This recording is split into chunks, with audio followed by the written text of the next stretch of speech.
watching News 25. Local coverage you can count on. News 25 is brought to you by J.K. Nelson Law, voted Best of Las Vegas. Give them a call, 702-727-9900.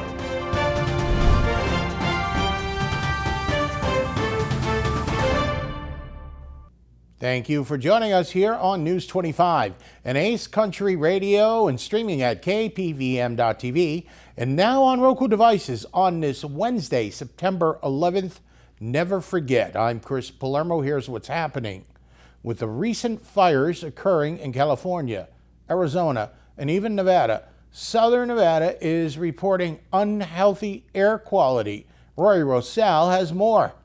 Residents of Southern Nevada woke up to smoky skies today due to the trio of large California wildfires: the line fire, the bridge fire, and the airport fire. The line fire, which is located in San Bernardino County, has scorched approximately 34,659 acres. Meanwhile, the bridge fire, which is affecting both Los Angeles and San Bernardino counties, has burned through 4,177 acres. Additionally, the airport fire, which spans over Orange and Riverside counties, has ravaged 22,376 acres. Here in Pahrump at this time, we have received information that the air quality index for the Pahrump area is purple, which is considered very unhealthy, and the Amargosa and Beatty area is red, which is considered unhealthy. At this time, the Nye County School District is directing schools here in Pahrump, Amargosa, and Beatty to follow weather plans. The tennis and soccer home games at the Pahrump Valley High School today were canceled, and the town of Pahrump is asking residents to please limit outdoor activities to only what is required or necessary to function. This decision is for the safety of the community. Meanwhile, in Las Vegas, residents woke up to a spectacular sunrise on the morning of 9/11. Smoke from the California wildfires has poured into the Las Vegas Valley Wednesday morning, turning the sun into a spectacular shade of red. The air quality is extremely poor, and the Clark County Division of Air Quality has advised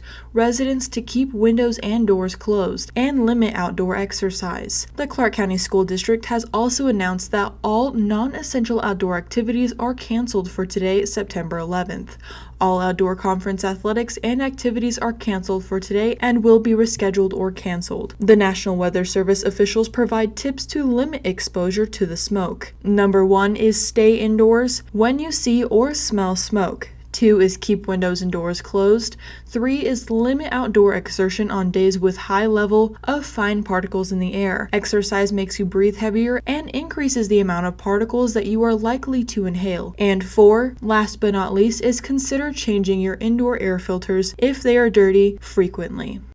And last night's U.S. presidential debate gained more than 57.7 million viewers across the country, according to Nielsen's initial live and same-day data set. News 25 Las Vegas correspondent Maria Centers now joins us with the recap. U.S. President Donald J. Trump and Vice President Kamala Harris faced off for the first time last night during this year's second U.S. presidential debate, yet first between the two. This marks the first time Trump and Harris have ever met in person.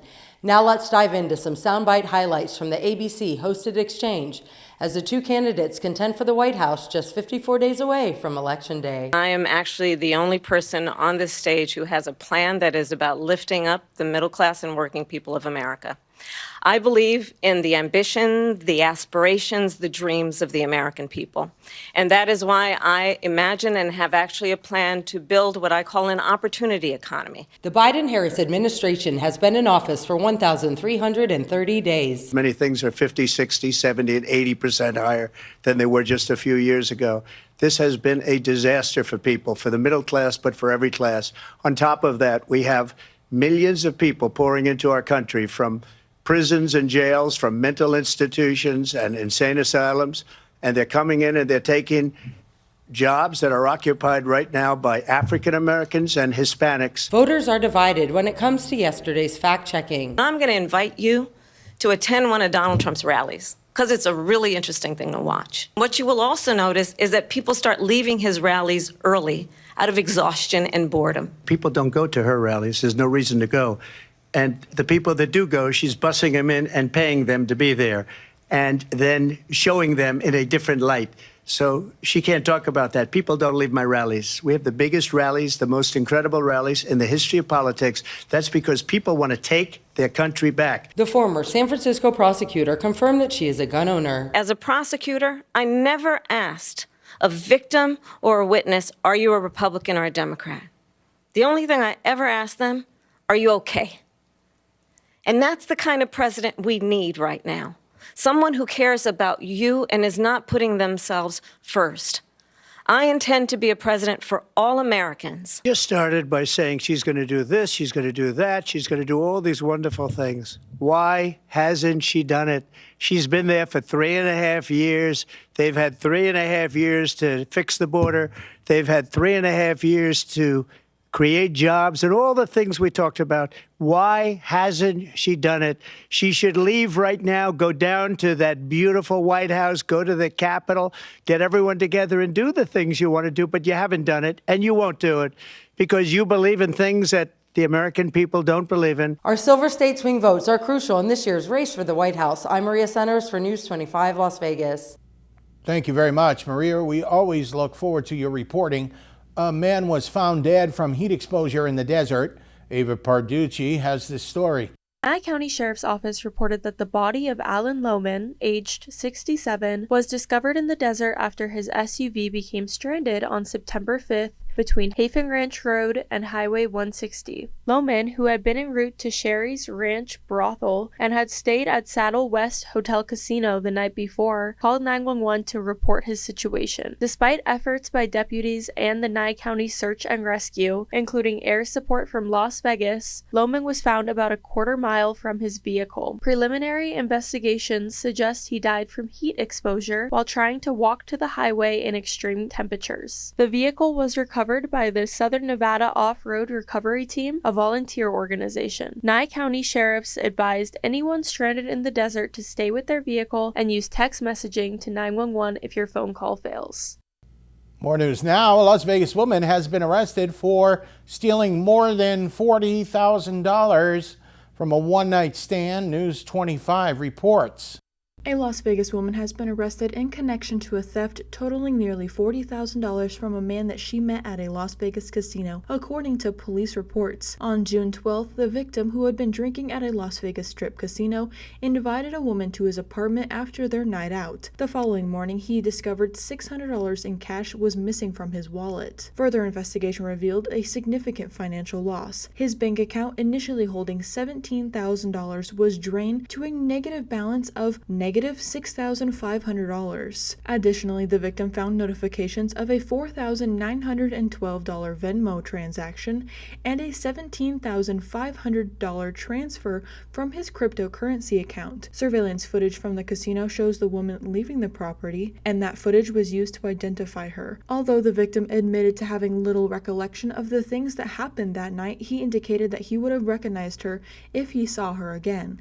Police identified the victim as Falcon, who has a prior record of charges including soliciting, engaging in prostitution, and trespassing. Attempts to contact Falcon for a statement were unsuccessful as she denied to cooperate. Falcon was arrested in August and is now facing charges of theft, with the value ranging up to $25,000 to $100,000, and she has a preliminary hearing scheduled for December 4th. And Pahrump honors the families and victims from 9/11. More coming up. You're watching News 25.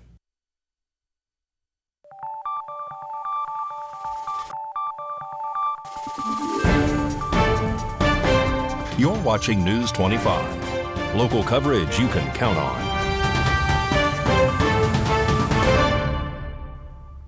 Welcome back to News 25. I'm Chris Palermo. A family has pled guilty to charges related to the prolonged abuse and captivity of two teenagers in Las Vegas, and Ava Parducci has more. A grandmother, her niece, and her partner have admitted to charges related to the abuse and captivity of 2 teenagers in a high-profile case in Las Vegas. Addie Gonzalez, the aunt of the victims, has pleaded guilty to 4 felony counts of child abuse, neglect, and endangerment. Gonzalez faced the most severe allegations among the trio, which also includes Maria Pasarin, the children's grandmother, and Daniel Omazukua, Gonzalez's partner. Court records reveal that Gonzalez had initially been indicted on 27 charges, including 24 felony counts of child abuse, neglect, and endangerment, and 3 gross misdemeanor counts. As part of a plea agreement finalized on August 26, the remaining charges will be dismissed. According to Clark County prosecutors, Gonzalez, Pasarin, and Omazukua kept Gonzalez's adopted niece and nephew confined in their North Las Vegas home for extended periods. The abuse came to light in November 2022 when neighbors reported seeing the teen girl attempting to escape from a second-floor window to get water. Testimonies before a grand jury revealed that the teens were often locked in the garage or a bedroom without access to food or water and suffered physical abuse. The girl also described being held captive for 3 to 4 months, confined in a room with deadbolts on both sides and only a bucket for bathroom use. Gonzalez had worked as a family learning advocate at the Clark County School District since 2005, but was suspended and placed on unpaid leave following the allegations. The teen girl also testified that Gonzalez was most recently employed at Ruby Thomas Elementary School. Sentencing for the 3 defendants is set for December 18th. And there was an emotional day earlier here today in town. The residents of Pahrump came together to honor and remember those who were lost in the 9/11 tragedy that happened 23 years ago. In today's first part of our remembrance coverage, Sheriff Joe McGill shares a very touching speech. Today, September 11th, is the day the United States remembers when the Twin Towers were struck. Here in Pahrump, each year we honor those who have lost their lives in this tragic event. On 9/11 of 2001, I can remember that I was getting up and dressed and out of bed to go and take my written exam for promotion. I was working for Metro at the time in Las Vegas. I turned on the television and I could see the planes flying into the World Trade Center. I went to the exam at Cashman Field. They immediately canceled that, said contact your supervisors and see if you're being called in or not. From that point, we worked 12 on, 12 off for 2 weeks. I was assigned as a detective working in the tourist crime section, so I spent the majority of my shifts on the strip. A lot of the comment and talk from 9/11 is about the World Trade Center. Remember these people that were on Flight 93 that crashed in Pennsylvania. As I was sitting back there a few minutes ago, I just wanted to brush up a little bit, so I Googled it. That site that I looked at said that there were 44 occupants of that aircraft. No, there were 40 victims on that aircraft. There were 4 evil suspects on that aircraft. They don't deserve to be put in the same category as those innocent people who were just going about their daily lives with nothing, not a clue, not a care in the world. And suddenly they were thrust into a fight for their lives. And what did they choose to do? They chose to take action. They knew that if they didn't attack the attackers, there was going to be more bloodshed in Washington, D.C. There was no doubt in their minds. So they took over that aircraft and they hit the ground before it had the opportunity to go to the White House or some other structure in Washington, D.C. where it may have been bound. So I wanted to bring up those people, those 40 people who were just normal, everyday citizens who took action and fought for their life and fought for their livelihood, knowing that it was a suicide mission. Thank you. Very moving ceremony. We're back with more local stories. You're watching News 25.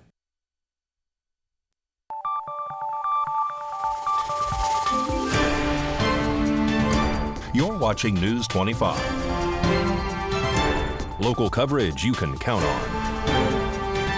News 25 is brought to you by Mountain West Lawyer, Injury Attorneys, 727-9500. Welcome back to News 25. The long-awaited high-speed rail project connecting Las Vegas and Los Angeles is moving forward with major developments just announced. Southern Nevada residents, get ready for faster trips to California. The $12 billion American Pioneer 220 high-speed rail line, built by Brightline West and Siemens Mobility, is expected to be in full operation by the 2028 Los Angeles Olympics.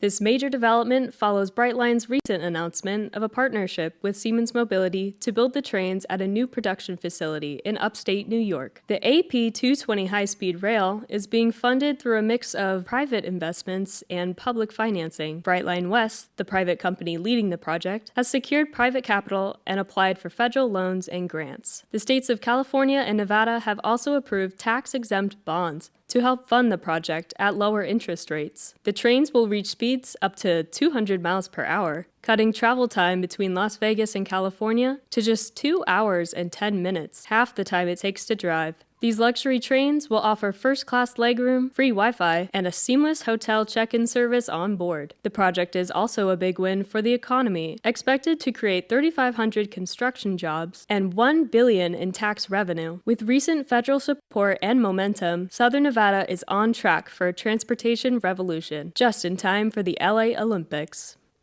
Okay, Mikey is here with your look at sports, and the Henderson Silver Knights, well, it's getting close to hockey season. They announced their schedule.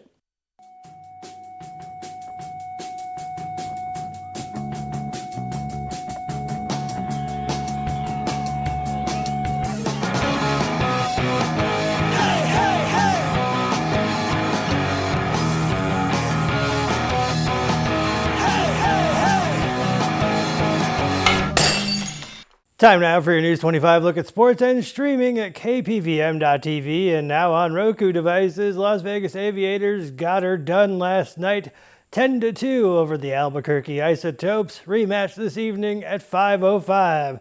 Las Vegas Aces return to the court this evening. That game is in progress. They're in Indiana against the Fever. The Henderson Silver Knights announced their preseason schedule as they take on the Tucson Roadrunners. They open up the regular season on the road against the Texas Stars on October 11th. The first season home game will be October 18th against the Calgary Wranglers. Only 4 more sleeps until the Raiders and the Ravens Game 2. That'll be at 10 a.m. on Sunday. Pahrump Valley Trojans girls soccer are facing Boulder City. That game kicks off at 5:30 p.m. And that's your look at sports on News 25.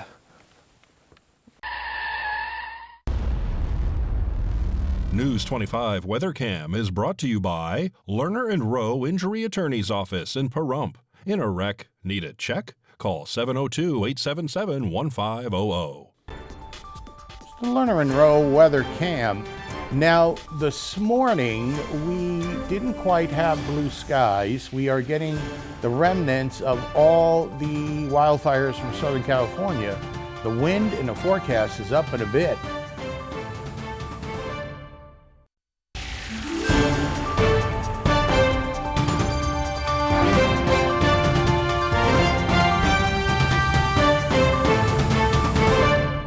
Good evening, Nevada. I'm Kaylee Bentler in the News 25 Weather Studios with some regional weather to start with. Up in Fernley, we're at 83 degrees, Fallon at 85, Carson City 80 degrees, Tonopah 87, Goldfield 88, Beatty at 93, Amargosa 100, Las Vegas 96, and Death Valley at 110. But over in the paradise of Pahrump, we're currently at 95 degrees and sunny, and that 95 is our high as well. Winds south 15 miles per hour, humidity at 6%, and the sun rose at 6:24, and we'll set this evening at 6:56. Expect humidity at 8%, winds southeast 14 miles per hour with a low of 63 and clear skies. As for the rest of the week, we are seeing those winds picking up, getting up to 17 miles per hour on Sunday. Stay careful out there. But we do have a cool Sunday at 92. And then Monday, take a look at that, 77 degrees and 16 mile per hour winds. And then getting a little cloudier towards Wednesday at 80 degrees. And that's your look at the weather. Back to the desk. Here's Chris. Thank you very much, Kaylee. So remember to take precautions because in the morning, some of that haze is around and you might not want to be outside. That'll just about do it for us. I'm Chris Palermo. Thanks for watching. Make it a great night.